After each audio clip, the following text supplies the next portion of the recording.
ಕಾಂಗ್ರೆಸ್ ಪಕ್ಷ ಮಹಿಳಾ ವಿರೋಧಿ ಅನ್ನೋ ರೀತಿ ಬಿಜೆಪಿಗರು ಹಳ್ಳಿಯಿಂದ ದಿಲ್ಲಿವರೆಗೆ ಗುಲ್ಲನ್ನು ಎಬ್ಬಿಸಿದ್ದಾರೆ.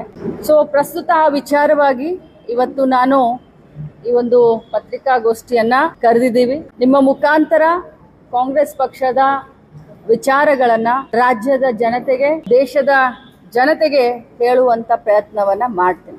ಬಂಧುಗಳೇ, ಕಾಂಗ್ರೆಸ್ ಪಕ್ಷ ಕಟ್ಟಿರೋದೇ ಒಬ್ಬ ಮಹಿಳೆ.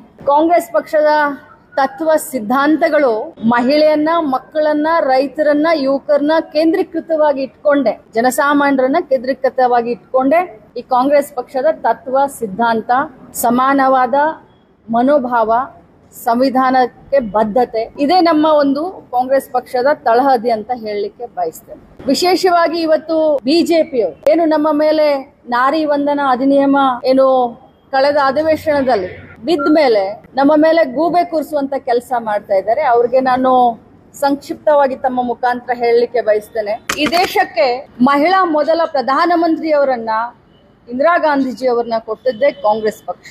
ಮೊದಲ ರಾಷ್ಟ್ರಪತಿಯನ್ನ, ಮಹಿಳಾ ರಾಷ್ಟ್ರಪತಿಯನ್ನ ಕೊಟ್ಟಿದ್ದೆ ಕಾಂಗ್ರೆಸ್ ಪಕ್ಷ, ಪ್ರತಿಭಾ ಪಾಟೀಲ್ ಅವರನ್ನ. ಮೊದಲ ಮಹಿಳಾ ಮುಖ್ಯಮಂತ್ರಿಯನ್ನ ಸುಚೇತಾ ಕೃಪಾಲಿನಿ ಅಂತ 1963ರಲ್ಲಿ ಉತ್ತರ ಪ್ರದೇಶದಲ್ಲಿ ಪ್ರಥಮ ಬಾರಿಗೆ ದೇಶದ ಇತಿಹಾಸದಲ್ಲಿ ಒಬ್ಬ ಮುಖ್ಯಮಂತ್ರಿಯನ್ನ ಮಹಿಳೆಯನ್ನ ಮಾಡಿದ್ದೆ ಕಾಂಗ್ರೆಸ್ ಪಕ್ಷ. ಮೊದಲ ಮಹಿಳಾ ಮಂತ್ರಿ ರಾಜ್ಕುಮಾರಿ ಅಮೃತ್ ಕೌರ್ ಅಂತ 1947 ಏನು ನಮ್ಮ ಸ್ವತಂತ್ರ ಸಿಕ್ಕು ಪ್ರಥಮ ಬಾರಿಗೆ ಏನು ನಾವು ಸರ್ಕಾರವನ್ನ ರಚನೆ ಮಾಡಿದ್ವಿ, ಅವಾಗ ರಾಜ್ಕುಮಾರಿ ಅಮೃತ್ ಕೌರ್ ಅನ್ನೋರು. ಇಷ್ಟೇ ಯಾಕೆ, ಪ್ರಥಮ ಬಾರಿಗೆ ರಾಜ್ಯಪಾಲರನ್ನ ಮಾಡಿದ್ದು ಕಾಂಗ್ರೆಸ್ ಪಕ್ಷ, ಮಹಿಳೆಯನ್ನ ರಾಜ್ಯಪಾಲನಾಗಿ ಮಾಡಿದ್ದು ಕಾಂಗ್ರೆಸ್ ಪಕ್ಷ. ಸ್ಥಳೀಯ ಸಂಸ್ಥೆಗಳಲ್ಲಿ ಗ್ರಾಮ ಪಂಚಾಯಿತಿಯಿಂದ ಹಿಡ್ಕೊಂಡು ತಾಲೂಕ್ ಪಂಚಾಯಿತಿ, ಜಿಲ್ಲಾ ಪಂಚಾಯಿತಿ, ಕೌನ್ಸಿಲ್, ಪೌರಾಡಳಿತ, ಕಾರ್ಪೊರೇಷನ್, ಮಹಾನಗರ ಪಾಲಿಕೆ, ಇವುಗಳಲ್ಲಿ ಮಹಿಳೆಯರಿಗೆ 33% ರಿಸರ್ವೇಶನ್ ನ ತಂದು ಕೊಟ್ಟಿದ್ದೆ. ಮಹಿಳೆಯರ ಪರವಾಗಿ ಆರ್ಥಿಕವಾಗಿ, ಸಾಮಾಜಿಕವಾಗಿ, ರಾಜಕೀಯವಾಗಿ, ಶೈಕ್ಷಣಿಕವಾಗಿ ಸಬಲೀಕರಣವಾಗಲಿಕ್ಕೆ, ಶಕ್ತಿಯನ್ನ ತುಂಬಲಿಕ್ಕೆ, ಇವತ್ತು ಮಹಿಳೆಯನ್ನ ಮುಂದೆ ತರಲಿಕ್ಕೆ 33% ರಿಸರ್ವೇಶನ್ ಕೊಟ್ಟಿದ್ದು ಕೂಡ ಕಾಂಗ್ರೆಸ್ ಪಕ್ಷ. ತದನಂತರ 33% ಇದ್ದಿದ್ದನ್ನ UPA ಗವರ್ಮೆಂಟ್ ನಲ್ಲಿ 50% ಮಹಿಳಾ ರಿಸರ್ವೇಶನ್ ನ ತಂದಿದ್ದು ಕೂಡ ಕಾಂಗ್ರೆಸ್ ಪಕ್ಷ. ಆದ್ರೆ ಇವತ್ತು ಏನಾಗ್ಬಿಟ್ಟಿದೆ ಅಂತಂದ್ರೆ, ಬಿಜೆಪಿಯವರು ಅವ್ರಿಗೆ ನಿಜವಾಗ್ಲೂ ಮಹಿಳೆಯರ ಪರವಾಗಿ ಗೌರವ, ಏನು ನಾರಿ ವಂದನಾ, ನಾರಿ ಶಕ್ತಿ ವಂದನಾ ಅಧಿನಿಯಮ ಅಂತ ಏನ್ ಹೆಸರಿಟ್ಟಿದ್ದಾರೆ, ನಿಜವಾಗ್ಲೂ ಅವ್ರಿಗೆ ಮಹಿಳೆಯರ ಪರವಾಗಿ ಕಾಳಜಿ ಇದ್ದಿದ್ರೆ ನಿಜವಾಗ್ಲೂ ಮಹಿಳಾ ರಿಸರ್ವೇಶನ್ ಬಿಲ್ ಅನ್ನ ಅವ್ರು ತರಲೇಬೇಕು ಅಂತಂದಿದ್ರೆ ಯಾಕೆ ತರಲಿಲ್ಲ?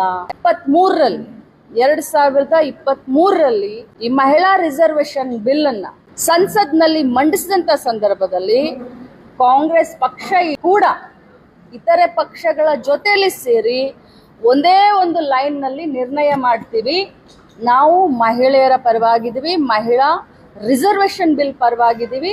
ಇದನ್ನ ಒಗ್ಗಟ್ಟಿನಿಂದ ಎರಡೂ ಸದನದಲ್ಲಿ ಕಾಂಗ್ರೆಸ್ ಪಕ್ಷದ ಸದಸ್ಯರು ನಾವು ಬೆಂಬಲಿಸಿದ್ದೀವಿ 2023ರಲ್ಲಿ.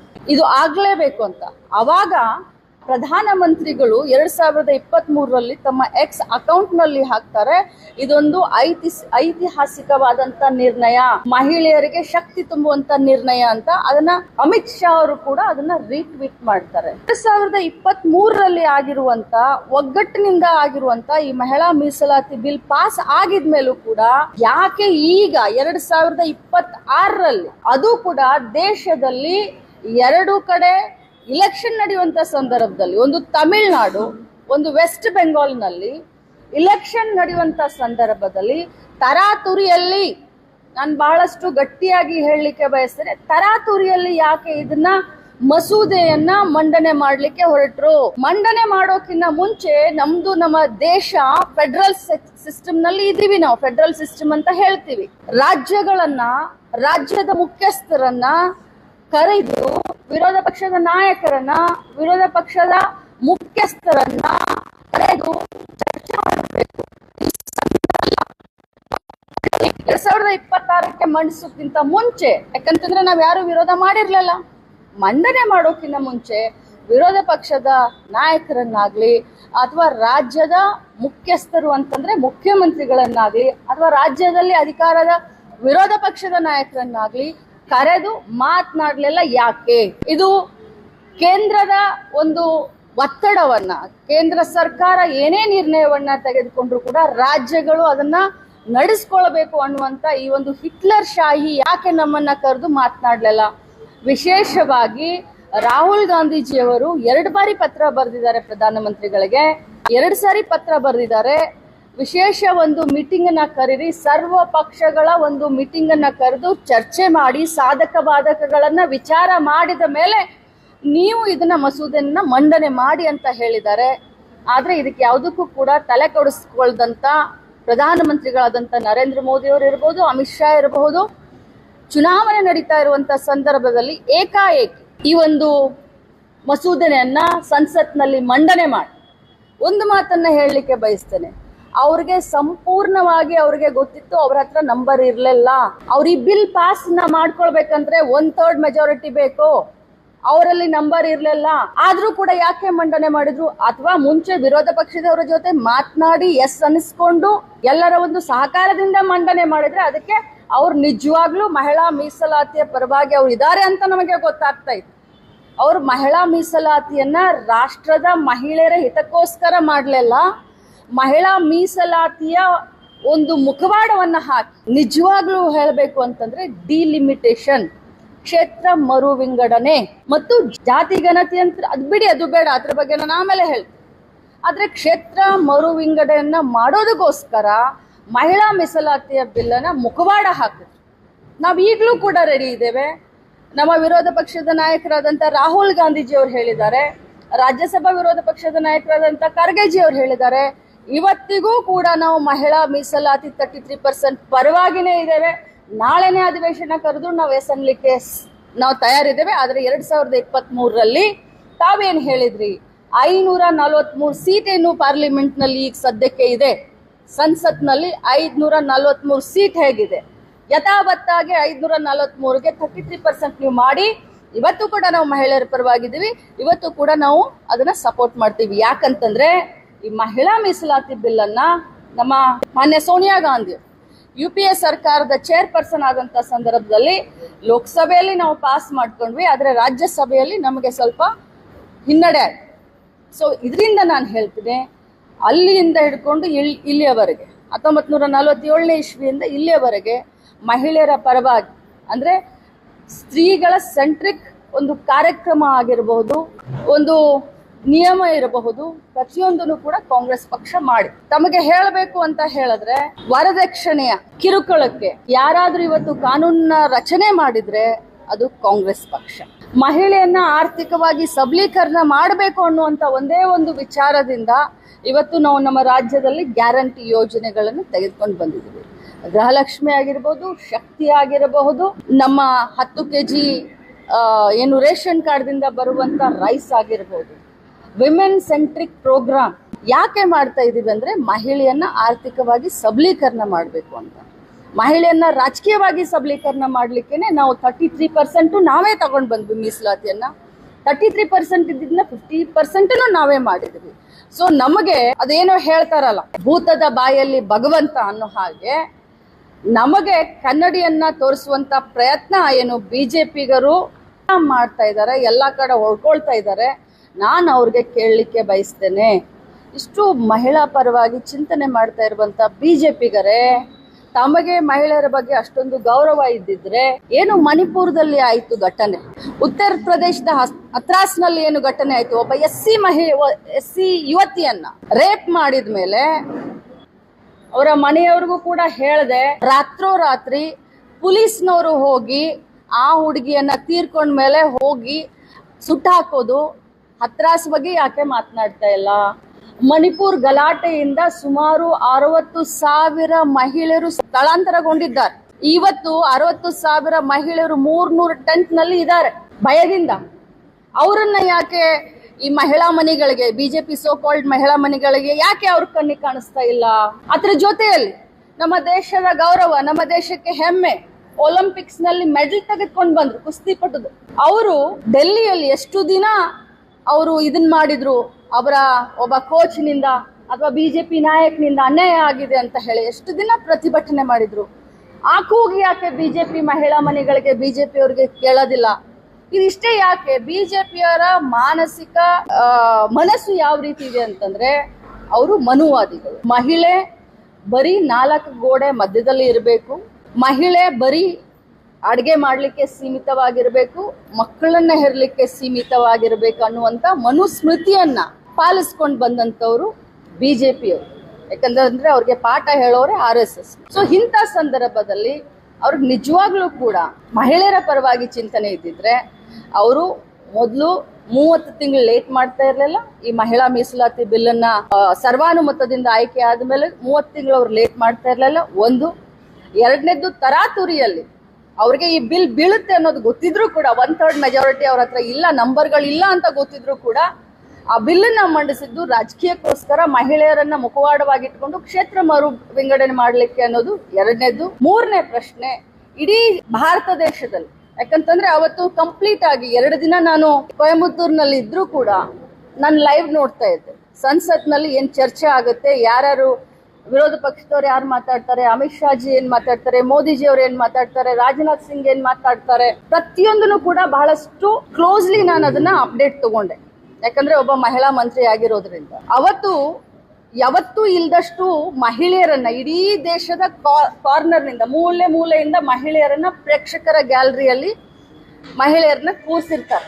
ತಾವು ನೋಡಿರಬಹುದು ಇಡೀ ದೇಶದಿಂದ. ಅಂದ್ರೆ ಇವ್ರಿಗೆ ಗೊತ್ತಿತ್ತು ಇವರೆಲ್ಲ ಹೇಗೆ ರೆಡಿಮೇಡ್ ಆಗಿ ಕ್ಯಾಮ್ರಾ ಒಂದ್ ಕಡೆ ಇಟ್ಕೊಂಡು, ಶೂಟ್ ಒಂದ್ ಕಡೆ ಇಟ್ಕೊಂಡು, ಫೋಟೋ ಒಂದ್ ಕಡೆ ತಗೊಂಡು ಯಾವ ರೀತಿ ಮಾಡ್ತಾರೆ ನಮ್ಮ ಪ್ರಧಾನಮಂತ್ರಿಗಳು. ಅದೇ ರೀತಿ ಇಡೀ ದೇಶದ ಎದುರುಗಡೆ ಕಾಂಗ್ರೆಸ್ ಪಕ್ಷವನ್ನ ಕೆಟ್ಟದಾಗಿ ತೋರಿಸ್ಬೇಕನ್ನುವಂತ ಒಂದೇ ಕಾರಣಕ್ಕೆ ಇಡೀ ದೇಶದ ಮೂಲೆಯಿಂದ ಪ್ರತಿಯೊಂದು ರಾಜ್ಯದಿಂದ ಮಹಿಳೆಯರನ್ನ ಕರೆಸಿ ಗ್ಯಾಲರಿಯಲ್ಲಿ ಕೂರಿಸಿರ್ತಾರೆ. ಮಹಿಳಾ ಬಿಲ್ ಬಿದ್ದ ತಕ್ಷಣ ಇವ್ರಿಗೆ ಬೀಳುತ್ತೆ ಅಂತ ಗೊತ್ತಿದ್ದದಕ್ಕೇನೆ ಪ್ಲೇ ಕಾರ್ಡ್ ಮಾಡ್ಕೊಂಡಿರ್ತಾರೆ.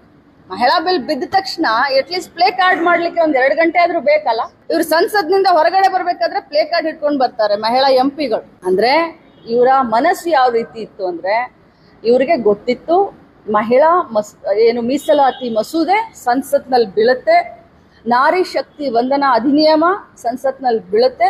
ಅದಕ್ಕೋಸ್ಕರ ಪೂರ್ವಭಾವಿಯಾಗಿ ಇದನ್ನೆಲ್ಲ ತಯಾರಿ ಮಾಡಿದ್ರು. ಇವರ ಫೋಕಸ್ ಮಹಿಳೆಯರಿಗೆ ಮೀಸಲಾತಿ 33% ಅಲ್ಲ, ಇವರ ಫೋಕಸ್ಸು ಕ್ಷೇತ್ರ ಮರು ವಿಂಗಡಣೆ ಮಾಡಬೇಕು. ಕ್ಷೇತ್ರ ಮರು ವಿಂಗಡಣೆ ಯಾವ ರೀತಿ ಮಾಡಬೇಕು ಅಂತಂದ್ರೆ, ಮುಂಬರುವಂತ ಪ್ರತಿಯೊಂದು ಚುನಾವಣೆಯಲ್ಲಿ ಯಾರು ಬೇಡ ಅಂತವ್ರನ್ನ ಕತ್ತರಿಸಿ, ಯಾವ ಬೂತ್ನಲ್ಲಿ ಇವ್ರಿಗೆ ಅನುಕೂಲ ಇದೆ ಆ ಬೂತ್ಗಳನ್ನ ಜೋಡಿಸಿ, ಬೇಕಾದ್ರೆ ಪಿರನ್ವಾಡಿಯನ್ನ ತೆಗೆದುಕೊಂಡು ಬಂದು ನಾರ್ತ್ನಲ್ಲೂ ಜೋಡಿಸಬಹುದು. ಐ ಆಮ್ ಟೆಲ್ಲಿಂಗ್ ಯು, ಆ ರೀತಿ ಆಗಿದೆ. ಇಲ್ಲ ಅಂತಂದ್ರೆ ಉತ್ಸವನ್ನ ಕಟ್ ಮಾಡ್ಕೊಂಡು ಹೋಗಿ ಇಲ್ಲಿ ಅಭಯ್ ಪಾಟೀಲ್ರನ್ನು ಸೇರಿಸಬಹುದು. ಸೊ ಈ ರೀತಿ ಕ್ಷೇತ್ರ ಮರು ವಿಂಗಡಣೆ ಮಾಡ್ಬೇಕನ್ನುವಂತ ಒಂದೇ ಉದ್ದೇಶದಿಂದ ಇವತ್ತು ಮಹಿಳಾ ಮಹಿಳಾ ಮೀಸಲಾತಿ ಮಸೂದೆಯನ್ನ ತೆಗೆದುಕೊಂಡು ಬಂದಿದ್ದಾರೆ. ಇವರ ಈ ಒಂದು ಬೂಟಾಟಕ್ಕೆ, ಇವರ ಏನು ಒಂದು ಗೋಮುಖ ವ್ಯಾಘ್ರ ಅಂತ ಹೇಳಲಿಕ್ಕೆ ಬಯಸ್ತೇನೆ, ಮಹಿಳೆಯರ ಹೆಸರನ್ನ ಇಟ್ಕೊಂಡು ರಾಜಕಾರಣ ಮಾಡ್ಲಿಕ್ಕೆ ಹೊರಟಿದಾರಲ್ಲ, ಇಂಥವರಿಗೆ ಇವತ್ತು ಕಾಂಗ್ರೆಸ್ ಧಿಕ್ಕಾರ ಹೇಳುತ್ತೆ. ಇವತ್ತು ಕೂಡ ನಾನಾಗ್ಲಿ ಅಥವಾ ಕೆಳಗೆ ಇರುವಂತ ಕಾರ್ಯಕರ್ತರನ್ನ ಹಿಡ್ಕೊಂಡು ನಮ್ಮ ಅತ್ಯುನ್ನತ ನಾಯಕರವರೆಗೂ ಕೂಡ ಮಹಿಳೆಯರ ಪರವಾಗಿ ನಾವಿದ್ದೀವಿ, ಮಹಿಳಾ ಮೀಸಲಾತಿ ಪರವಾಗಿ ನಾವಿದ್ದೀವಿ. ಆದ್ರೆ ಎಷ್ಟು ಈಗ 224 ಅಸೆಂಬ್ಲಿ ನಮ್ಮಲ್ಲಿದೆ, ನಾವು ಕೂಡ ಅಲ್ಲಿ 33% ಮಾಡ್ಲಿಕ್ಕೆ ಕೇಂದ್ರ ಸರ್ಕಾರ ಇದನ್ನ ಮಾಡಿದ್ರೆ ಇಲ್ಲೂ ಕೂಡ ನಾವು ಆಸ್ ಇಟ್ ಈಸ್ ನಂಬರ್ ನಾವು ರೆಡಿ ಇದೀವಿ. ಅದೇ ಪ್ರಕಾರ 543 ಏನು ಸಂಸತ್ನಲ್ಲಿದೆ ಅದೇ ಪ್ರಕಾರ ಅವ್ರು ತೆಗೆದುಕೊಂಡು ಬಂದ್ರೆ ಅದಕ್ಕೂ ಕೂಡ ಕಾಂಗ್ರೆಸ್ ಪಕ್ಷ ನಾವು ರೆಡಿ ಇದೀವಿ. ಎಸ್ ಮೇಡಮ್, ಇದು ಇದು ಪೊಲಿಟಿಕಲ್ ಟೂಲ್ ಆಗಿದೆ ಇಬ್ಬರಿಗೆ, ಕಾಂಗ್ರೆಸ್ ಮತ್ತು ಬಿಜೆಪಿಗೆ. ಇಫ್ ಕಾಂಗ್ರೆಸ್ ಕೂಡ selectively taken stand to support only women's apart from delimitation, it would have made some difference. Definitely yes, and we already taken the decision in 2023. As for your knowledge, I am telling you, we have already supported this bill. Now also we are ready to support. Now also, today also, tomorrow also, if they call for 543 as it is in Parliament, reservation for 33% in 543. Tomorrow also we are ready, and today also we are ready.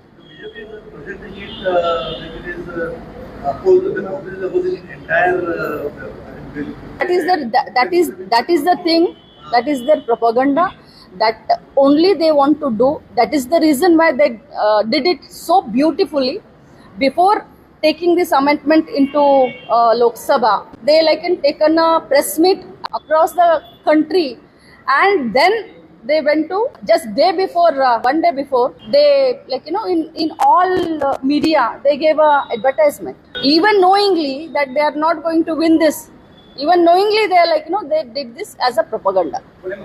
ಮತ್ತೆ ಬಾರಿ ಎಲ್ಲ ಮೊನ್ನೆ ಮೂರು ಬಾರಿ ಮೊನ್ನೆ ಹಿಂದಾಡಿ ಎರಡನೇ ಬಾರಿ ಅವರು ಸಿದ್ಧಾರ್ಥ ಮಾಡ್ಕೊಳ್ತಾರೆ. ಯಾಕಂತಂದ್ರೆ ದೇವೇಗೌಡರು ಮತ್ತೆ ಕಾಂಗ್ರೆಸ್ ವಿರೋಧ ಮಾಡಿದ್ರು, ವಾಜಪೇಯಿ ಅವರ ಪ್ರಯತ್ನ ಮಾಡಿದ್ರು, ಕಾಂಗ್ರೆಸ್ ವಿರೋಧ ಮಾಡಿದ್ರೆ ಪ್ರಹ್ಲಾದ್ ಆರೋಪ ಮಾಡಿದ್ರು. ಹಿಂದಾಗಿದೆ ಏನಂತ ನೋಡಿ, ನಾನು ಇತಿಹಾಸದ ಬಗ್ಗೆ ತಿಳ್ಕೊಂಡು ಮಾತನಾಡಬೇಕು.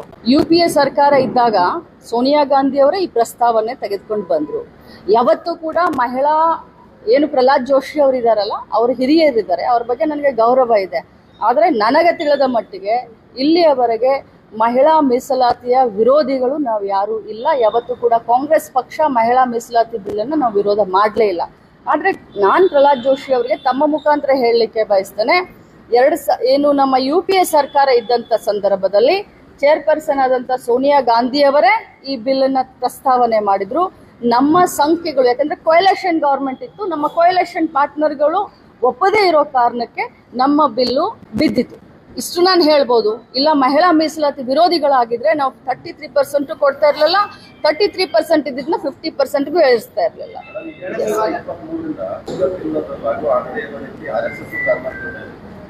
ನೋಡಿ, ಯಾವುದೇ ಸಂಘಟನೆ ಬಗ್ಗೆ ಮಾತನಾಡಲಿಕ್ಕೆ ಸ್ವಲ್ಪ ವಿಚಾರ ಮಾಡ್ಕೊಂಡು ಮಾತನಾಡ್ತೀನಿ. ಆದರೆ ಒಂದು ಮೋಹನ್ ಭಾಗವತ್ ಜಿ ಅವರು ಮಾತನಾಡಿದಂಥ ಮಾತನ್ನ ತಮಗೆ ನಾನು ನೆನಪಿಸ್ತೀನಿ. ಮೋಹನ್ ಭಾಗವತ್ ಜಿ ಅಂತಂದ್ರೆ ಅವರು RSSನ ಮುಖ್ಯಸ್ಥರು. ತಾವು ಎಲ್ಲ ನೋಡಿದ್ದೀರಾ, ಮಾಧ್ಯಮದಲ್ಲೇ ನಾನು ನೋಡಿದ್ದು. ಅವರು ಮಹಿಳೆಯರಿಗೆ ಅಧಿಕಾರವನ್ನು ಕೊಡಬಾರ್ದು, ಅವರ ಫಸ್ಟ್ ಸ್ಟೇಟ್ಮೆಂಟ್. ಮಹಿಳೆಯರು ಬರೀ ಅಡುಗೆ ಮನೆಯಲ್ಲಿ ಚೌಕಟ್ಟಿನಲ್ಲಿ ಇರಬೇಕು ಅನ್ನೋದು ಅವರ ಸೆಕೆಂಡ್ ಸ್ಟೇಟ್ಮೆಂಟ್. ಇದು ಬಂದಿರೋದು ಬರೀ 1 ವರ್ಷದ ಹಿಂದೆ. ಸೊ RSS ಅವರ ಅನಿಸಿಕೆ ಏನಿದೆ ಅದನ್ನೇ ಕೂಡ BJP ಅಳವಡಿಸ್ಕೊಳ್ಳುತ್ತಲ್ಲ, that is the answer. Definitely yes ಅಂತ ಹೇಳ್ಬೋದು. ಯಾಕಂತಂದ್ರೆ ಅವರ ಮುಖ್ಯಸ್ಥ ಮೋಹನ್ ಭಾಗವತ್ ಜಿ ಅವರೇ ಮಹಿಳೆಯರಿಗೆ ಅಧಿಕಾರ ಕೊಡಬಾರ್ದು, ಮಹಿಳೆ ಚೌಕಟ್ಟಿನಲ್ಲಿ ಇರಬೇಕು ಅಂತ ಅವ್ರು ಹೇಳಿದಾಗ, ಸೊ ಬಿಹೈಂಡ್ ದಿಸ್ ಅವ್ರದ್ದೇ ಇರಬಹುದು ಅಂತ ತಾವು ಪ್ರಶ್ನೆ ಕೇಳಿದ್ರೆ ನಾನು ಎಸ್ ಅಂತ. ನೋಡಿ, ಕ್ಷೇತ್ರ ಮರು ವಿಂಗಡಣೆ ಅದ್ರ ಬಗ್ಗೆ ತಾವು ತಿಳ್ಕೊಳ್ಬೇಕು. ಕ್ಷೇತ್ರ ಮರು ವಿಂಗಡಣೆ ಮಾಡಲಿಕ್ಕೆ ಯಾವ ಕಮಿಟಿಯನ್ನು ಮಾಡಿದ್ರು? ಎಲೆಕ್ಷನ್ ಕಮಿಟಿ ಹೆಡ್ ಯಾರಿದ್ದಾರೆ? ಅವರು ಕ್ಷೇತ್ರ ಮರು ವಿಂಗಡಣೆಯ ಹೆಡ್. ಅದರಲ್ಲಿ ವಿರೋಧ ಪಕ್ಷದ ನಾಯಕರಾಗಿರ್ಲಿ, ನಮ್ಮ ಪಕ್ಷದ ನಾಯಕರಾಗಿರ್ಲಿ, ಯಾರೂ ಇಲ್ಲ. ಇವತ್ತು ನಮ್ಮ ಹೋರಾಟ ಏನ್ ನಡೀತಾ ಇದೆ? ಸಂವಿಧಾನವನ್ನ ಕಾನೂನು ಬಾಹಿರವಾಗಿ, ಸಂವಿಧಾನ ಮತ್ತು ಚೇರ್ಗಳನ್ನ ಕಾನೂನು ಬಾಹಿರವಾಗಿ BJPಯವರು ಉಪಯೋಗ ಮಾಡ್ಕೊಳ್ತಾ ಇದ್ದಾರೆ. ED ಆಗಿರಬಹುದು, ಇನ್ಕಮ್ ಟ್ಯಾಕ್ಸ್ ಆಗಿರಬಹುದು ಅಂತ ನಾವು ಹೇಳ್ತಾ ಇರ್ತೀವಿ, ತಾವು ಕೇಳಿದ್ದೀರಾ. ಈಗ ಇದ್ರ ಮೇಲೆ ನಮಗೆ ಅವ್ರ ಮೇಲೆ ಮೊದಲೇ ವಿಶ್ವಾಸ ಇಲ್ಲ. ಇದ್ರ ಮೇಲೆ ಮತ್ತೆ ಅವರು ಇಲೆಕ್ಷನ್ ಕಮಿಷನ್ ಮೇಲೂ ಸುಮಾರು ಬಾರಿ ನಮ್ಮವರು ಆರೋಪ ಮಾಡಿದರೆ ತಾವು ಎಲ್ಲ ಕೇಳಿದ್ದೀರಾ. ಸುಮಾರು ಬಾರಿ ನಮ್ಮ ವಿರೋಧ ಪಕ್ಷದ ನಾಯಕರಾದಂಥ ರಾಹುಲ್ ಗಾಂಧಿ ಅವರು ಪ್ರೆಸ್ ಮೀಟ್ ಮಾಡಿನೇ ಏನೇನಾಗಿದೆ ಅನ್ನೋದು ಅಂಕೆ ಸಂಖ್ಯೆಗಳ ಪ್ರಕಾರ ವೋಟರ್ಸ್ ಲಿಸ್ಟ್ಗಳನ್ನ ತೋರಿಸಿ 1 ಗಂಟೆ ಪ್ರೆಸ್ ಮೀಟ್ ಮಾಡಿದ್ದಾರೆ. ಡಿಲಿಮಿಟೇಷನ್ ಮಾಡುವಂತ ಕಮಿಟಿಯ ಅಧ್ಯಕ್ಷ ಯಾರು? ನಾವ್ ಯಾರ ಮೇಲೆ ಈಗ ಗಂಭೀರ ಆರೋಪ ಮಾಡ್ತಾ ಇದೀವಿ, ಅವರೇ ಅಧ್ಯಕ್ಷರು. ಇವ್ರು ಹೇಗೆ ಮಾಡ್ತಾ ಇದಾರೆ ಅಂತಂದ್ರೆ, ಮಹಿಳಾ ಮೀಸಲಾತಿ ಮಸೂದೆ ತೆಗೆದುಕೊಂಡು ಬಂದು ಕಟ್ ಅಂಡ್ ಪೇಸ್ಟ್ ಮಾಡೋದು. 8 ಕ್ಷೇತ್ರ ಹೆಚ್ಚಿಗೆ ಆಗುತ್ತೆ, ಅದನ್ನ ವಿರೋಧ. It is not me on individual, it is ಪಕ್ಷ. ಆ ಪಕ್ಷ ಅಂತ ಬಂದಾಗ ಇಟ್ ಈಸ್ ಮೀ. ಬಟ್ ಒಂದ್ ಮಾತನ್ನ ಹೇಳ್ತೇನೆ, 554ಕ್ಕೆ ಯಾಕೆ ಮಾಡಬಾರ್ದು? ನಾವು ಡೈಜೆಸ್ಟ್ ಮಾಡ್ಕೊಳಕ್ ರೆಡಿ ಇದೀವಿ. ನಮ್ಮ ಅಕ್ಕ ತಂಗಿಯರ್ನೆಲ್ಲರನ್ನು ಪಕ್ಕದಲ್ಲಿ ನಮ್ಮ ಪಕ್ಷ ಕೂರಿಸ್ಕೊಳ್ಳಿ. ಬೇಡ ರೀ, ನಿಮ್ಗೆ ಅದ್ರ ಹಿಂದಿನ ಗುಟ್ಟು ನಿಮ್ಗೆ ಗೊತ್ತಿಲ್ಲ. ಒಳ್ಳೆ ಕ್ವಶನ್ ಕೇಳಿದ್ದಾರೆ, ಅದನ್ನ ಮುಗಿಸ್ತೀನಿ, ಆಮೇಲೆ ಕೇಳಿ. ನೀವು ಕ್ಷೇತ್ರ ಮರು ವಿಂಗಡಣೆ ಅಂತ ಹೇಳ್ತಾ ಇದ್ದೀರಾ, ಹೋಲ್ ಹಾರ್ಟ್ಲಿ ವೆಲ್ಕಮ್. ನಾವು ಕ್ಷೇತ್ರ ಮರು ವಿಂಗಡಣೆ ಮಾಡಿದಾಗ ನಾವೇನ್ ಮಾಡಿದ್ವಿ ತಮಗೂ ಗೊತ್ತಿರಬೇಕು. ನಾನು ಅವಾಗ ಹೊಸದಾಗಿ ಬಂದಿದ್ದೆ ಅವಾಗ ರಾಜಕಾರಣದಲ್ಲಿ. 1 ನಿಮಿಷ, ಯಾವ ರೀತಿ ಹಿಯರಿಂಗ್ ಮಾಡಿ, ಆ ರೀತಿ ಇವ್ರ ಮೇಲೆ ನಮ್ಗೆ ವಿಶ್ವಾಸ ಇಲ್ಲ. ಇವ್ರು ಹಿಯರಿಂಗ್ ಅದು ಎಲ್ಲ ಮಾಡೋದಿಲ್ಲ. ಇವರೆಲ್ಲ ಈಗ ರೆಡಿ ಆಗ್ಬಿಟ್ಟಿದೆ, ಮ್ಯಾಪ್ ರೆಡಿ ಆಗಿದೆ ಇವ್ರದ್ದು. 2029 ಇಲೆಕ್ಷನ್, ಅದ್ರ ಮುಂದಿನ ಇಲೆಕ್ಷನ್, ಬರೀ ಇಲೆಕ್ಷನ್ ಗೆಲ್ಲುವಂತ ಮಷಿನರಿ ಇವ್ರ. ಅಬ್ಜೆಕ್ಷನ್ ಯಾರು ಕೇಳಲ್ಲ ರೀ. ನಮ್ಮ ವಿರೋಧ ಪಕ್ಷದ ನಾಯಕರೇ 2 ಸತಿ ಲೆಟರ್ ಬರೆದ್ರು, ಮಹಿಳಾ ಮಸೂದೆ ಬಿಲ್ಲನ್ನ ನೀವು ಮಂಡಿಸ್ಕೊಂತ ಮೊದಲು ಕರೀರಿ ನಮ್ಮನ್ನ ಅಂತ. ಅದಕ್ಕೆ ಇವರು ಲೆಕ್ಕಕ್ಕಿಡ್ಲಿಲ್ಲ. ಇನ್ನು ಯಾರ್ರೀ ಅಬ್ಜೆಕ್ಷನ್? ಸಾಮಾನ್ಯ ಜನ ನೀವು ನಾವು ಅಬ್ಜೆಕ್ಷನ್ ಮಾಡಿದ್ರೆ ಕೇಳ್ತಾರ ಇವರು? ಈಗಾಗಲೇ ರೆಡಿ ಆಗ್ಬಿಟ್ಟಿದೆ ಅವ್ರದ್ದು, ಅವ್ರು ಬರ್ಕೊಂಡು ಇಟ್ಕೊಂಡಿದ್ದಾರೆ ಹೊತ್ತಿಗೆಯನ್ನ ಅಷ್ಟೇ. 100% ಇದು ಬರೀ BJPಯವರಿಗೆ ಕ್ಷೇತ್ರ ಮರು ವಿಂಗಡಣೆ ಮಾಡ್ಕೊಳ್ಬೇಕಾಗಿದೆ ಅಂತ ಹೇಳಿ ಇದು ವಿಮೆನ್ ರಿಸರ್ವೇಶನ್ ಬಿಲ್ ಅನ್ನ ತೆಗೆದುಕೊಂಡು ಬಂದಿದ್ದಾರೆ. ಇದ್ರಲ್ಲಿ ಬೇರೆ 2 ಮಾತೇ ಇಲ್ಲ. ನೋಡಿ, ಅಲ್ಲ, ಎಷ್ಟು ಉದಾಹರಣೆಗಳನ್ನ ಹೇಳಿ ನಾನು ನಿಮ್ಗೆ? 1, 2, 3 ಕೌಂಟ್ ಮಾಡ್ತಿದ್ರೆ ಹೇಳ್ತೀನಿ ನಾನು ನಿಮ್ಗೆ ಉದಾಹರಣೆಗಳನ್ನ. ಅಲ್ಲಿಂದ ಹಿಡ್ಕೊಂಡು ಇಲ್ಲಿಯವರೆಗೆ ಏನು 10 ವರ್ಷದ ಇವರ ರಾಜಕಾರಣದಲ್ಲಿ ಇವ್ರು ಹೇಳೋದೇ ಒಂದು ಮಾಡೋದೇ ಒಂದು. ಹೇಗ್ರಿ ಇವ್ರ ಮೇಲೆ ವಿಶ್ವಾಸ ಇಡ್ಲಿಕ್ಕೆ ಸಾಧ್ಯ? 23ರಲ್ಲಿ ಮಸೂದೆ ಆಗಿದ್ದನ್ನ ಯಾಕೆ 30 ತಿಂಗಳು ತಡ ಮಾಡಿದ್ರು? ಅಂದ್ರೆ ಅದ್ರದ್ದು ಬ್ಯಾಕ್ ಗ್ರೌಂಡ್ ಅದನ್ನ ಹೋಮ್ ವರ್ಕ್ ಮಾಡ್ಕೊಳ್ತಾ ಇದ್ರ ಇವ್ರ ಮೇಲೆ ವಿಶ್ವಾಸನೇ ಇಲ್ಲ. ಹೈಪೋಥೆಟಿಕಲ್ ಅನ್ನೋದೇ ಇಲ್ಲ, ಯಾಕಂದ್ರೆ ನಾವು ಅನುಭವ ಆಗಿದೆ ನಮಗೆ. We are experienced. ಹೈಪೋಥೆಟಿಕಲ್ ಆಗಿ ನಾವು ವಿಚಾರಣೆ ಮಾಡ್ತಾ ಇಲ್ಲ. We are already experienced. Bill pass ಆಗಿದೆ, ಕಾನೂನು ರಚನೆ ಆಗಿದೆ, ಯಾಕೆ ಅನುಷ್ಠಾನಕ್ಕೆ ನೀವು ಅದನ್ನು ಒತ್ತಾಯ ಮಾಡ್ತಾ ಇಲ್ಲ? ನಾವು ಈಗಾಗಲೇ ಒತ್ತಾಯ ಮಾಡಿದ್ದಕ್ಕೇನೆ ಅವರು 2 ಬಾರಿ ನಾವು ಲೆಟರ್ನು ಬರೆದಿದ್ವಿ ಅಂತ ಹೇಳಿದ್ವಿ, ಮಾತಾಡಿದ್ವಿ ಅಂತ ಹೇಳಿದ್ವಿ, ಸರ್ವಪಕ್ಷದ ಸಭೆಯನ್ನು ಕರಿ ಅಂತ ಹೇಳಿದ್ವಿ. ಅದಕ್ಕೆ ಅವರು ಒಪ್ಕೊಳ್ತಾ ಇಲ್ಲ. ಏಕಾಏಕಿ ದಿಢೀರ್ ಅಂತ ಮಸೂದೆಯನ್ನ ಮಂಡನೆ ಮಾಡಿದ್ರು. ಕ್ಷೇತ್ರ ಪುನರ್ವಿಂಗಡಣೆ ಬಗ್ಗೆ ಅವರು ಮನಸ್ಸಿಗೆ ಬಂದಂಗೆ ಮಾಡ್ತಾರೆ ಅನ್ನುವಂತ ಸುಳಿವು ನಿಮ್ಗೆ ಏನಾದ್ರು ಸಿಕ್ಕಿತ್ತ? ಮಾಹಿತಿ ಏನಾದ್ರು? ಅದು ಮಾಹಿತಿ ಸುಳಿವು ಅಲ್ಲ. ನಾವು ಕಳೆದ 10 ವರ್ಷದಿಂದ ಅವ್ರು ನೋಡ್ತಾ ಇದೀವಿ. ಅವ್ರು ಇಲೆಕ್ಷನ್ ನ ಗೆಲ್ಲಬೇಕು ಅಷ್ಟೇ ಅವ್ರ ಕಾಯಕ. ಅದು ಏನ್ ಮಾಡ್ತಾರೆ, ಅದು ಯಾವ ರೀತಿ ಮಾಡ್ತಾರೆ, ಹೆದರ್ಸ್ತಾರ, ಬೆದರಿಸ್ತಾರ, ಇನ್ಕಮ್ ಟ್ಯಾಕ್ಸ್ ಕಳಿಸ್ತಾರ, ಇಡಿ ಕಳಿಸ್ತಾರ, ಇನ್ನೊಂದ್ ಮಾಡ್ತಾರ. ಈಗ ಅದೆಲ್ಲ ಮಾಡಿ ಮುಗಿಸಿದ್ರು. ಯಾವ್ಯಾವ್ರನ್ನ ಯೂಸ್ ಮಾಡ್ತಾರೆ. ಅವರ ಕಾಂಗ್ರೆಸ್ ನಲ್ಲಿ ಇದ್ದಾಗ ಅವ್ರು ಬಹಳ ಕೆಟ್ಟವರಾಗಿರ್ತಾರೆ, ಅವ್ರು ಬಹಳ ಲಂಚಕೋರರಾಗಿರ್ತಾರೆ, ಅವ್ರ ಹೆಸರು ತುಂಬಾ ಕೆಟ್ಟಿರುತ್ತೆ. ಅವ್ರು ಬಿಜೆಪಿಗೆ ಹೋದ ತಕ್ಷಣ ಬಿಜೆಪಿ ವಾಷಿಂಗ್ ಮಷಿನ್ ನಲ್ಲಿ ಅವ್ರು ಕ್ಲೀನ್ ಆಗ್ತಾರೆ. ನೋಡಿ, ಇನ್ಕ್ರೀಸ್ ಮಾಡಿದ್ರು ಮಹಿಳೆಯರಿಗೆ ಜಾಸ್ತಿ ಕೊಡ್ಬೇಕು ಅನ್ನೋದು ನೀವು ಕೇಳ್ತಾ ಇದ್ದೀರಾ. ಇದ್ದಿದ್ರಲ್ಲೇ ಮೊದಲು ಕೊಡಿ, ಯಾಕಂತಂದ್ರೆ ಇನ್ನು ಸೆನ್ಸಸ್ ಆಗಲ್ಲ ಅಲ್ವಾ? 2011 ಸೆನ್ಸಸ್ ಆಗಿದೆ. ಈಗ ಮತ್ತು ಹೊಸದಾಗಿ ಸೆನ್ಸಸ್ ಈಗ ಆಗ್ತಾ ಇದೆ. ಸೆನ್ಸಸ್ ಆದ್ಮೇಲೆ ಅದರ ಬಗ್ಗೆ ಸರ್ವ ಪಕ್ಷಗಳ ಸಭೆಯನ್ನ ಕರೆದು ಚರ್ಚೆ ಮಾಡಿ ಸರ್ವಾನುಮತದಿಂದ, ಯಾಕಂದ್ರೆ ಇದು ಮಹಿಳೆ ಇಂಡಿವಿಜುವಲ್ ಅಲ್ಲ, ಮಹಿಳೆ ಕಾಂಗ್ರೆಸ್ಸು, ಮಹಿಳೆ ಬಿಜೆಪಿ, ಮಹಿಳೆ ಸಮಾಜವಾದಿ ಅಲ್ಲ. ಇದು ಮಹಿಳೆಗೆ ಯಾವ ಜಾತಿನೂ ಇಲ್ಲ, ಯಾವ ಪಕ್ಷನೂ ಇಲ್ಲ. ಮಹಿಳೆ ಅಂತ ಒಂದು ಬರುತ್ತೆ. ಇದು ನಾರಿ ವಂದನ ನಮಗೆ ಬೇಕಾಗಿಲ್ಲ, ನಮಗೆ ನಮಸ್ಕಾರಗಳು ಬೇಕಾಗಿಲ್ಲ, ನಮಗೆ ಅವಕಾಶಗಳು ಬೇಕು. ಸುಮ್ಮನೆ ವಂದನ ಅಂತ ಹೆಸರಿಗೆ ನಾಮಕೆ ವಾಸ್ತೆ ಬೇಡ. ಮ್ಯಾಪಿಂಗ್, ವೋಟರ್ ಮ್ಯಾಪಿಂಗ್ ನಡೀತಾ ಇದೆ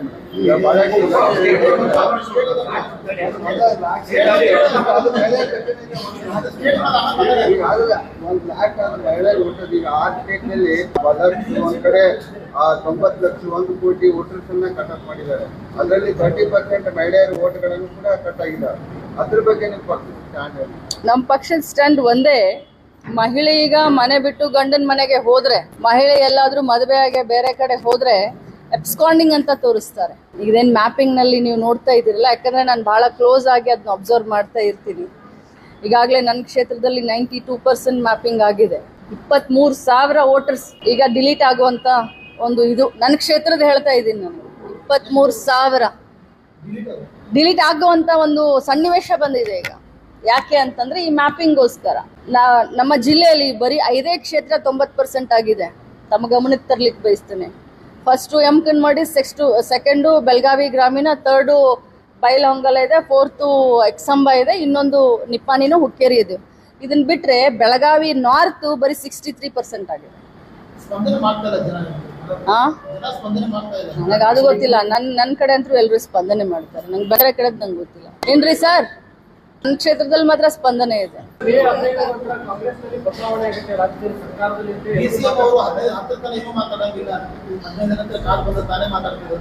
ಮತ್ತೆ DCM ಅವರೇ 10ರ ಮಟ್ಟ ಮಾತಾಡುದಿಲ್ಲ ಅಂತ ಹೇಳಿ ನನಗೆ ಗೊತ್ತಿಲ್ಲ. ನನಗೆ ಅದ್ರ ಗೊತ್ತಿಲ್ಲ. ಏನ್ ನಾನು ನಿನ್ ಕಾಲನೇ ಉತ್ತರ ಕೊಡ್ಬೇಕು. ಅದ್ರ ಬಗ್ಗೆನೂ ನನಗೆ ಗೊತ್ತಿಲ್ಲ. ಯಾವ ಮುಹೂರ್ತ ನೋಡಿ, ಒಂದ್ ಮಾತು ಹೇಳ್ತೀನಿ, ವೆರಿ ಫ್ರಾಂಕ್ಲಿ ಒಂದ್ ಮಾತು ಹೇಳ್ತೀನಿ, ದಯಮಾಡಿ. ನಾನು ಒಬ್ಬ ಸಿದ್ದರಾಮಯ್ಯ ಸಾಹೇಬ್ರ ಒಂದು ಕ್ಯಾಬಿನೆಟ್ನಲ್ಲಿ ಮಂತ್ರಿ, ಪಕ್ಷದ ಚೌಕಟ್ಟಿನಲ್ಲಿ ಇರೋ ಅಂಥವಳು. ತಾವು ನನ್ನನ್ನು ಈಗಿಂದಲ್ಲ 27 ವರ್ಷದಿಂದ ತಮಗೆಲ್ಲರಿಗೂ ನನ್ನ ಪರಿಚಯ ಇದೆ. ಯಾವತ್ತೂ ಕೂಡ ಪಕ್ಷದ ಚೌಕಟ್ಟಿನಲ್ಲೇ ನಾನು ಉತ್ತರಗಳನ್ನು ಕೊಡ್ತೀನಿ. ಇವತ್ತು ಕೂಡ ನಾನು ಅದನ್ನೇ ಹೇಳ್ತೀನಿ. ನಾಯಕತ್ವ ಬದಲಾವಣೆ ಆಗಿರ್ಬೋದು, ಮುಹೂರ್ತ ಫಿಕ್ಸ್ ಮಾಡಿರೋದಾಗಿರ್ಬೋದು, ಯಾವುದೂ ಕೂಡ ನನಗೆ ಗೊತ್ತಿಲ್ಲ. ಹೈಕಮಾಂಡ್ ಉಂಟು, ನಮ್ಮ ಮುಖ್ಯಮಂತ್ರಿಗಳಿಗುಂಟು, ನಮ್ಮ ಉಪಮುಖ್ಯಮಂತ್ರಿಗಳುಂಟು. ಪಕ್ಷ ಕೊಟ್ಟಿರುವಂಥ ಕೆಲಸ, ಸರ್ಕಾರ ವಹಿಸಿರುವಂಥ ಕೆಲಸ ನಾನು ಬಹಳಷ್ಟು ಶ್ರದ್ಧೆ ಭಕ್ತಿಯಿಂದ ಮಾಡ್ತಾ ಇದ್ದೀನಿ. ಇದ್ರ ಹೊರತು ನನಗೇನೂ ಗೊತ್ತಿಲ್ಲ.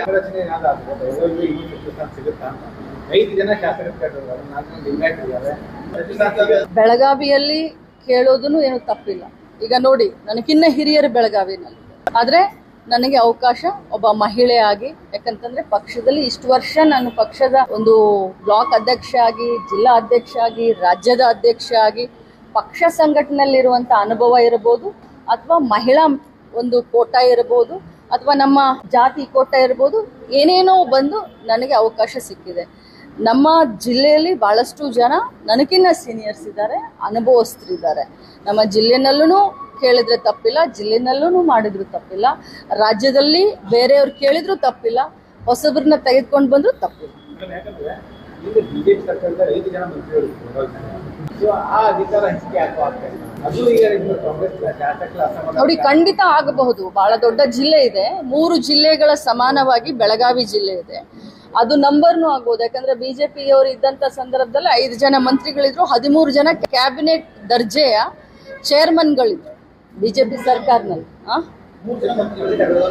3 ಜನ ಅಲ್ಲ, ಶ್ರೀಮಂತ್ ಪಾಟೀಲ್, ಶಶಿಕಲಾ ಜೊಲ್ಲೆ, ಆಮೇಲೆ ಯಾರು ಕತ್ತಿಯವರಿದ್ರು, ಲಕ್ಷ್ಮಣ್ ಸವದಿ ಅವರಿದ್ರು. ದೊಡ್ಡ ಜಿಲ್ಲೆ ಇದೆ ರೀ. ನಮ್ಮ ವಾದ ಅಂದ್ರೂ ಖಂಡಿತವಾಗ್ಲು ನಮ್ಮ ವಾದ ಅಂದ್ರೂ ಇದ್ದೇ ಇದೆ. 13 ಜನರನ್ನ ಕ್ಯಾಬಿನೆಟ್ ಚೇರ್ಮನ್ ಮಾಡಿದ್ರು, 5 ಜನರನ್ನ ಮಂತ್ರಿ ಮಾಡಿದ್ರು. ನಮ್ಮ ದೊಡ್ಡ ಜಿಲ್ಲೆ ಇದೆ, ನಮ್ಮ ವಾದ ಖಂಡಿತ ಇದ್ದೇ ಇದೆ. ಬೆಳಗಾವಿಗೆ ಎಷ್ಟು ಮಂತ್ರಿ ಸ್ಥಾನ ಜಾಸ್ತಿ ಸಿಗುತ್ತೋ, ಎಷ್ಟು ಚೇರ್ಮನ್ಶಿಪ್ ಸ್ಥಾನ ಜಾಸ್ತಿ ಸಿಗುತ್ತೋ, ನಮ್ಮ ಸಂಘಟನೆಗೂ ಒಳ್ಳೇದಾಗುತ್ತೆ, ನಮ್ಮ ಅಡ್ಮಿನಿಸ್ಟ್ರೇಷನ್ಗೂ ಒಳ್ಳೇದಾಗುತ್ತೆ. ನಮಗೆ ಜಾಸ್ತಿ ಕೊಡಿ ಅಂತ ಕೇಳ್ತೀವಿ. ಅವ್ರು 3 ಕೊಟ್ಟರು ಸಂತೋಷ, 2 ಕೊಟ್ಟರು ಸಂತೋಷ, 4 ಕೊಟ್ಟರು ಸಂತೋಷ.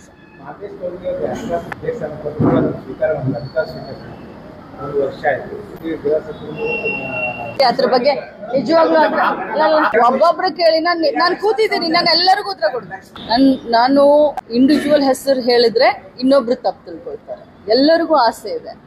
ಲಕ್ಷ್ಮಣ್ ಸವದಿ ಅವರು ನನಗೆ ತುಂಬ ಆತ್ಮೀಯರು, ತುಂಬ ಬೇಕಾದಂಥವ್ರು. ಅದೇ ರೀತಿ ಮಾಂತೇಶ್ ಕೌಜಲ್ಗಿ ಅವರಾಗಿರ್ಬೋದು, ಗಣೇಶ್ ಹುಕ್ಕೇರಿಯವರಾಗಿರ್ಬೋದು, ಅಶೋಕಣ್ಣ ಪಟ್ಟಣ್ಣವರಾಗಿರ್ಬೋದು, ಇನ್ನೂ ಬೇರೆ ಸೀನಿಯರ್ MLA ಆಗಿರ್ಬೋದು, ಫಸ್ಟ್ ಟೈಮ್ ಗೆದ್ದವರು ಆಗಿರ್ಬೋದು, ಎಲ್ಲರೂ ತುಂಬ ನಮಗೆ ನಮ್ಮ ವಾದ ಬೆಳಗಾವಿ ಭಾಳ ದೊಡ್ಡ ಜಿಲ್ಲೆ ಇದೆ.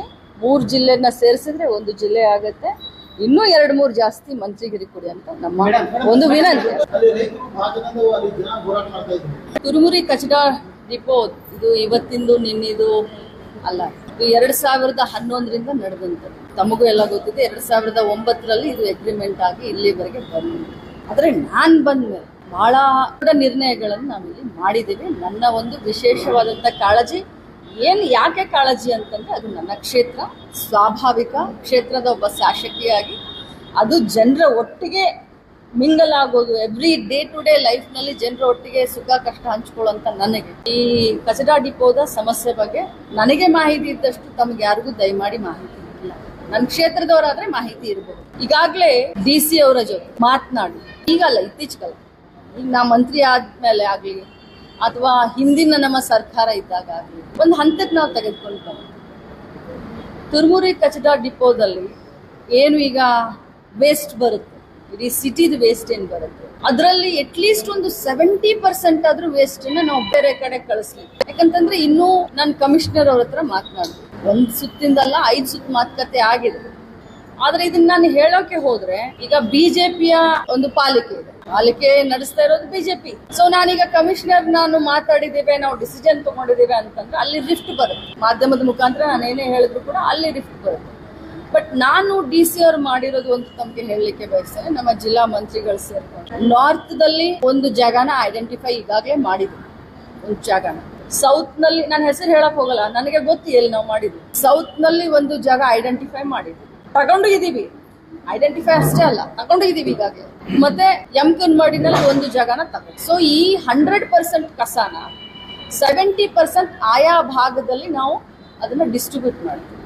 ಸೌತ್ನಲ್ಲಿ ಸ್ವಲ್ಪ ಜಾಸ್ತಿ ಇದ್ರೆ ಅದನ್ನ ತೆಗೆದುಕೊಂಡು ಹೋಗಿ, ನಾರ್ತ್ನಲ್ಲಿ ಜಾಸ್ತಿ ಇತ್ತು ಅಂತಂದ್ರೆ ಅದನ್ನ ತೆಗೆದುಕೊಂಡು ಹೋಗಿ ಇನ್ನೊಂದು ಕ್ಷೇತ್ರದಲ್ಲಿ. ಸೊ 4 ಕಾರ್ನರ್ದಲ್ಲಿ ಇವು ಆದಾಗ ತುರುಮುರಿ ಕಚಡಾ ಡಿಪೋದಲ್ಲಿ ಏನು ಈಗ ಟೆನ್ಷನ್ ಇದೆ, ಏನು ವಾಸನೆ ಇರ್ಬೋದು, ಏನು ಜನ ಕಷ್ಟಪಡ್ತಾ ಇದ್ದಾರೆ, ಅದಕ್ಕೆ ತಕ್ಕ ಮಟ್ಟಿಗೆ ಪರಿಹಾರ ಸಿಗುತ್ತೆ. ಅಟ್ಲೀಸ್ಟ್ 100% ಮಾಡಲಿಕ್ಕೆ ಸಾಧ್ಯ ಇಲ್ಲ ಅಂತಂದ್ರೆ ಈಗ ಪ್ರಸ್ತುತ ನಾನು ಪ್ರತಿಭಟನೆ ಮಾಡ್ತಾ ಇಲ್ಲ. ಒಂದು ನಿಮಿಷ ನಾನು ಹೇಳ್ತೀನಿ ನಿಮಗೆ.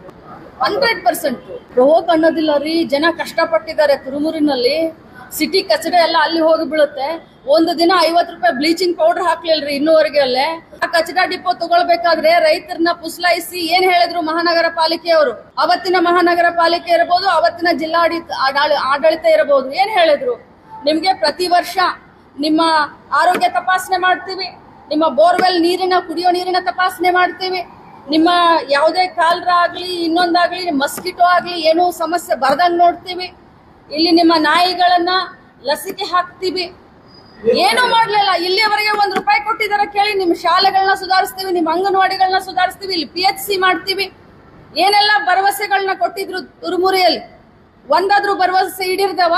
ಇಡೀ ಬೆಳಗಾವಿ ಸಿಟಿಯ ಅಲ್ಲಲ್ಲ, ಒಂದ್ ನಿಮಿಷ, ನಾನು ನೀವು ಹೇಳಿದ್ರ ಅಂತ ಹೇಳ್ತಾ ಇದ್ದೀನಿ. ಇಡೀ ಬೆಳಗಾವಿ ಸಿಟಿಯ ಕಚಡ ಅಲ್ಲಿ ಬರುತ್ತೆ. ಈಗ ನಾನು ಭಾಗ ಮಾಡ್ಲಿಕ್ಕೆ ಹೋಗೋದಿಲ್ಲ.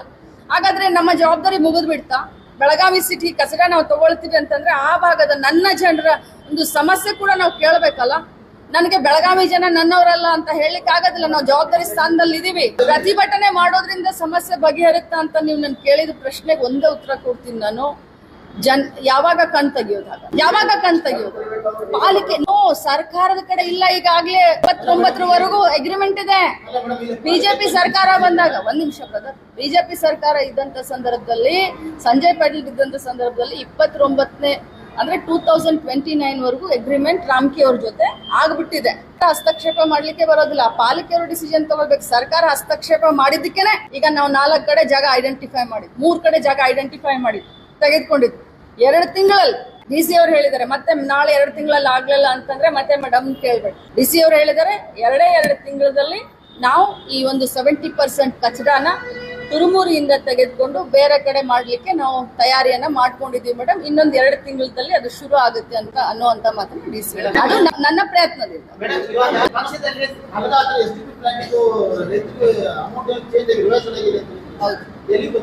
ನೋಡಿ, ಕರ್ನಾಟಕ ರಾಜ್ಯದ ಇತಿಹಾಸದಲ್ಲಿ ಎಕ್ಸ್ರೇಷಿಯಾ ಅಂತ ಹೇಳ್ತಾರೆ. ಎಕ್ಸ್ರೇಷಿಯಾ ಅಂತಂದ್ರೆ ಸರ್ಕಾರ ಈ ಒಂದು ಪೆನ್ನಿಗೆ ಒಂದು ಜಾಗಕ್ಕೆ ಒಂದು ರೇಟನ್ನ ಫಿಕ್ಸ್ ಮಾಡುತ್ತೆ. ಫಿಕ್ಸ್ ಮಾಡಿದಂತ ಈ ರೇಟನ್ನ ನಾವು ಯಾವುದೇ ಕಾರಣಕ್ಕೂ ಕೂಡ ಸರ್ಕಾರ ಚೇಂಜ್ ಮಾಡಲ್ಲ. ಪಾಪ ಸಂಜಯ್ ಪಾಟೀಲ್ ಅವರು ಇದ್ದಾಗ ಅದನ್ನ ಸರ್ಕಾರ ₹3 ಲಕ್ಷ ತಗೊಳ್ತು ಅಲ್ಗಾದ. 1 ಎಕರೆಗೆ ₹3 ಲಕ್ಷ. ನಾನು ಅದನ್ನ ಹೋರಾಟ ಮಾಡಿ, ನಾನು ಇನ್ನೂ MLA ಇರಲಿಲ್ಲ ಆ ಸಂದರ್ಭದಲ್ಲಿ, 2016ರಲ್ಲಿ ಹೋರಾಟ ಮಾಡಿ ಅದನ್ನ ಸ್ಟಾಪ್ ಮಾಡಿಸ್ದೆ. 17ರಲ್ಲಿ ಸ್ಟಾಪ್ ಮಾಡಿಸ್ದೆ. 18ರಲ್ಲಿ ನಮ್ಮ ಸರ್ಕಾರ ಬಂತು, ನಾನು MLA ಆಗಿದ್ದೆ. ಅದನ್ನ ಮತ್ತೆ ಎಕ್ವೈರ್ ಮಾಡ್ಕೊಂಡು ಅದನ್ನ ಕೆಲಸ ಪ್ರಾರಂಭ ಮಾಡಿದ್ರು. ಸ್ವತಃ ನಾನು ಹೋಗಿದ್ದೆ. ತಾವೀಗ ಕೇಳಿದ್ರಲ್ಲ, ತಾವೇ ತಮ್ಮದೇ ಇದಿದೆ, ಸರ್ಕಾರ ಇದೆ, ತಾವೇ ಮಂತ್ರಿ ಇದ್ದೀರಾ, ತಾವೇ ಪ್ರತಿಭಟನೆ. ಜನರಿಗೋಸ್ಕರ ಒಮ್ಮೊಮ್ಮೆ ಹಂಗೆ ಮಾಡ್ಬೇಕಾಗುತ್ತೆ. Can't help it. ಅವಾಗೂ ಕೂಡ ಕುಮಾರಸ್ವಾಮಿ ಅವರು ಕೊಯಲೇಷನ್ ಗೌರ್ಮೆಂಟ್ ಇತ್ತು, ಅವಾಗೂ ಕೂಡ ಪ್ರತಿಭಟನೆಯಲ್ಲಿ ಭಾಗವಹಿಸಿ ಎಲ್ಲರನ್ನೂ ಓಡಿಸಿದ್ದೆ. ಅವಾಗ್ಲೂ ಕೂಡ ಅವತ್ತಿನಿಂದ ಇವತ್ತಿನವರೆಗೂ ಸರ್ಕಾರದಲ್ಲಿ, ಯಾಕಂದ್ರೆ ಆಮೇಲೆ ತಮಗೆ ಗೊತ್ತಿದೆ 4 ವರ್ಷ ಅವ್ರ ಸರ್ಕಾರ ಬಂತು.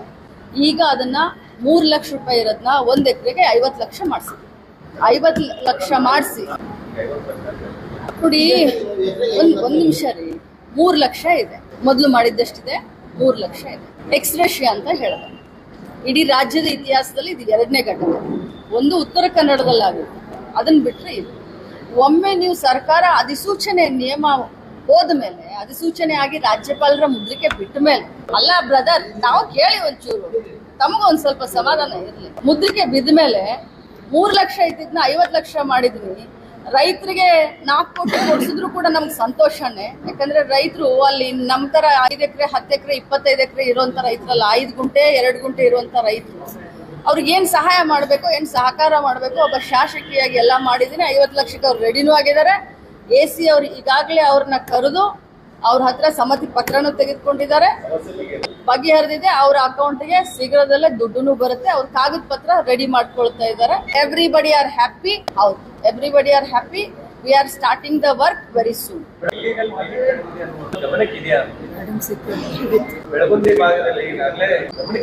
ನೋಡಿ, ತಾವು ಮಾಧ್ಯಮದಲ್ಲಿ ಹೇಳಿದ್ದೆ ನನ್ನ ಗಮನಕ್ಕಿದೆ.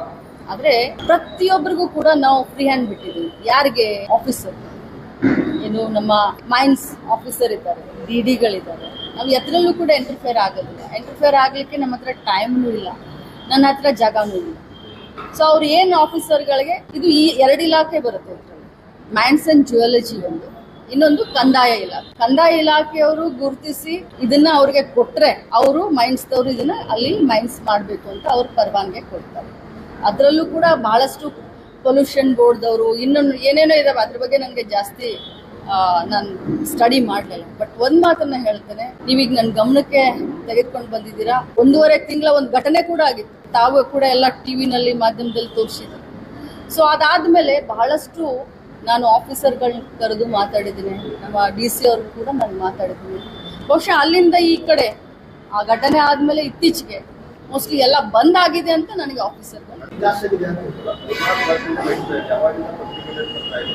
ನೀವು ಕೇಳೋ ಅರ್ಥ ಏನು ಗೊತ್ತಾಗಲಿಲ್ಲ. ಅದಲ್ಲ, ನಿಮ್ ಕೇಳೋ ಅರ್ಥ ದಾಟಿ ಏನು ಅಂತ ಗೊತ್ತಾಗಲಿಲ್ಲ. ಇಲ್ಲ, ನನ್ಗೆ ಗೊತ್ತಿರಲಿಲ್ಲ. ನನ್ನ ಗಮನಕ್ಕೆ ಬಂದ ತಕ್ಷಣ ನಾನು ಆಫೀಸರ್ಗಳ ಹತ್ರ ಮಾತಾಡಿದ್ದೀನಿ. ಇಲ್ಲಿಗಲ್ ಏನೇ ಇರಲಿ, ಎಷ್ಟೇ ದೊಡ್ಡವರು ಇರಲಿ, ಯಾರೇ ಮಾಡಿಸ್ಲಿ, ಅದನ್ನ ಬಂದ್ ಮಾಡ್ಬೇಕು. 285 ಸರ್ವೆ ನಂಬರ್ ಸರ್ಕಾರಿ ಜಾಗದಲ್ಲಿ 100 ಎಕರೆ ಜಾಗದಲ್ಲಿ ಈಗಾಗಲೇ ಮೈನಿಂಗ್ ಎಲ್ಲ ಮಾಡಿಬಿಟ್ಟಿದ್ದಾರೆ. ಸೊ ಈಗೊಂದು ದೊಡ್ಡ ಮಟ್ಟದ ಸರ್ಕಾರಕ್ಕೆ, ರಾಜ್ಯ ಜನಕ್ಕೆ, ಬೊಕ್ಕಸಕ್ಕೆ ಹಾನಿಯಾಗಿದೆ. ಇದನ್ನ ಸಿಬಿಐ ಕೊಡ್ಬೇಕಂತ ಹೇಳಿ ಸುದೀಪ್ ಮುರುಗನ್ ಮತ್ತು ರಾಜು ಟೋಪಲ್ ಅವರು ಒತ್ತಾಯ ಮಾಡಿದ್ರು. ಯಾರು ಮಾಡಿದಾರಂತೆ? ಅವರು ಅದನ್ನು ಹೇಳಿರ್ಬೋದಲ್ಲ. ಅಭಯ್ ಪಾಟೀಲ್ ಅವರು ಮಾಡಿದ್ರು. ಹಿಂದೆ ಅಭಯ್ ಪಾಟೀಲ್ ಅವರು ಇದ್ದಾರೆ. ಅಭಯ್ ಪಾಟೀಲ್ ಅವರು ಇದ್ದಾರೆ. ಇದ್ರ ಹಿಂದೆ ಅಂದ್ರೆ ಸರ್ಕಾರಿ ಜಮೀನಲ್ಲಿ ಅಭಯ್ ಪಾಟೀಲ್ ಅವರು ಮೈನಿಂಗ್ ಮಾಡಿದ್ದಾರೆ ಇಲ್ಲಿಗಲ್ ಆಗಿ. ಅದನ್ನ ಸಿಬಿಐ ಕೊಡ್ಬೇಕಂತ ನಾನು ಮಾತಾಡ್ತೀನಿ, ಆಫೀಸರ್ಗಳ ಜೊತೆ ಮಾತಾಡ್ತೀನಿ. ಮೇಡಮ್, ರಾಜ್ಯದಲ್ಲಿ ಪಂಚ ಗ್ಯಾರಂಟಿ ಕೊಟ್ಟಿದ್ದೀರಿ. ಆದ್ರೆ ಈಗ ಬರುವಂತ ಸಾರ್ವತ್ರಿಕ ಚುನಾವಣೆ ಅಂದ್ರೆ ಈಗ 2022ರಲ್ಲಿ ಸುಮಾರು 45 ಜನ ಶಾಸಕರು, ಹಾಲಿ ಶಾಸಕರು ಸೋಲ್ತಾರೆ ಅನ್ನೋದು ಆಂತರಿಕ ಸಮೀಕ್ಷೆಯಿಂದ ಗೊತ್ತಾಗಿದೆ ಅನ್ನುವಂತ ಮಾಹಿತಿ. ಯಾವ ಆಂತರಿಕ ಸಮೀಕ್ಷೆ? ಕಾಂಗ್ರೆಸ್ನ ಹೈಕಮಾಂಡ್ ನಮಗೆ ಗೊತ್ತಿಲ್ವಲ್ಲ. ನಮ್ಗೆ ಯಾವ ಆಂತರಿಕ ಸಮೀಕ್ಷೆ ಕೂಡ ಆಗಿಲ್ಲ. ಇನ್ನೂ 2 ವರ್ಷ ಇದೆ. ಈಗ ಮೊದಲು ಬರ್ಲಿ, ಈಗ ಯಾವುದು ನಮ್ಮ ಬೈ ಎಲೆಕ್ಷನ್ ರಿಸಲ್ಟ್ ಬರ್ಲಿ, ಆಮೇಲೆ ಇದ್ರ ಬಗ್ಗೆ ಉತ್ತರ ಕೊಡ್ತೀವಿ. ಮೇಡಮ್, ಇವಾಗ ನಿಮ್ಮ ಪಕ್ಷದಲ್ಲಿ ಅಥವಾ ಸರ್ಕಾರದಲ್ಲಿ ಮಹಿಳೆಯರಿಗೆ ಪ್ರಾತಿನಿಧ್ಯ ನೀಡಬೇಕು ಅಂತ, ಆದ್ರೆ ನಿಗಮ ಮಂಡಳಗಳಲ್ಲಿ ಕೂಡ ಮಹಿಳೆಯರಿಗೆ ಪ್ರಾತಿನಿಧ್ಯ ನೀಡ್ತಾ ಇಲ್ಲ. ನಿಮ್ಮ ಸಚಿವ ಸಂಪುಟದಲ್ಲಿ ಲಕ್ಷ್ಮೀ ಹೆಬ್ಬಾಳ್ಕರ್ ಅವರು ಬಿಟ್ರೆ ಮತ್ತೆ ಯಾರು ಮಂತ್ರಿಗಳನ್ನ ಆಗ್ತಾ ಇಲ್ಲ. ಇದು ಯಾವ ರೀತಿ ಒಂದು ನೀತಿ ಆಗ್ತಾ ಇದೆ? ಇದನ್ನ ಯಾವ ರೀತಿ ನೀವು ಸರಿಪಡಿಸ್ತೀರಿ, ಪಕ್ಷ ಮತ್ತು ಸರ್ಕಾರ? ನೋಡಿ, MLC ನಾಮಿನೇಷನ್ ಅಲ್ಲೂ ಕೂಡ ನಾವು 5ರಲ್ಲಿ 2 ಮಹಿಳೆಯರು ಕೊಟ್ಟಿದ್ವಿ. ಆರತಿ ಕೃಷ್ಣಗೆ ಮತ್ತು ನಮ್ಮ ಶಿವಮೊಗ್ಗ ಒಬ್ರು ಬಲ್ಕಿಶ್ ಬಾನು, 5 ಜನ. ಸರ್ಕಾರದಲ್ಲಿ ಯಾವ ರೀತಿ ಅಳೆದು ತೂಗಿ, ಯಾಕಂದ್ರೆ ಬರೀ 32 ಜನರಿಗೆ ನಾವು ಮಂತ್ರಿಗಳನ್ನ ಮಾಡಿ, ಆಮೇಲೆ CM ಒಬ್ರು ಇರ್ತಾರೆ, DCM ಒಬ್ರು ಇರ್ತಾರೆ. ಸೊ ಈ 32 ಜನರಲ್ಲಿ ಜಾತಿವಾರು, ಪ್ರಾಂತ್ಯವಾರು, ಸೀನಿಯಾರಿಟಿ ಇದನ್ನೆಲ್ಲ ಅಳತು ನೋಡಿದಾಗ ಒಬ್ಬರನ್ನ ಫಿಟ್ಟಿಂಗ್ ಮಾಡಿದ್ದಾರೆ. ಆದ್ರೆ ಅದು ನಮಗೂ ಸಮಾಧಾನ. ಒಬ್ಬರೇ ಯಾಕೆ, ಅವ್ರು ಯಾಕೆ 33 ಜನ? ನಮಗೂ 5 ಜನರಿಗೆ ಕೊಡ್ಲಿ, ನಮ್ದು ಕೂಡ ಒತ್ತಾಯ. ನಿಗಮ ಮಂಡಳಗಳಲ್ಲಿ ಮೇಡಮ್, ನಿಗಮ ಮಂಡಳಗಳಿಗೆ ಇನ್ನೂರು ಯಾರಿಗೂ ಬೆಳಗಾವಿ ಜಿಲ್ಲೆಯಲ್ಲಿ ಒಬ್ಬ ಮಹಿಳೆಯರಿಗೆ ಯಾವುದೇ ಸ್ಥಾನ ಇಲ್ಲ. ಮುಂದಿನ ದಿನದಲ್ಲಿ ಕೊಡ್ಸೋಣ. ಎಸ್.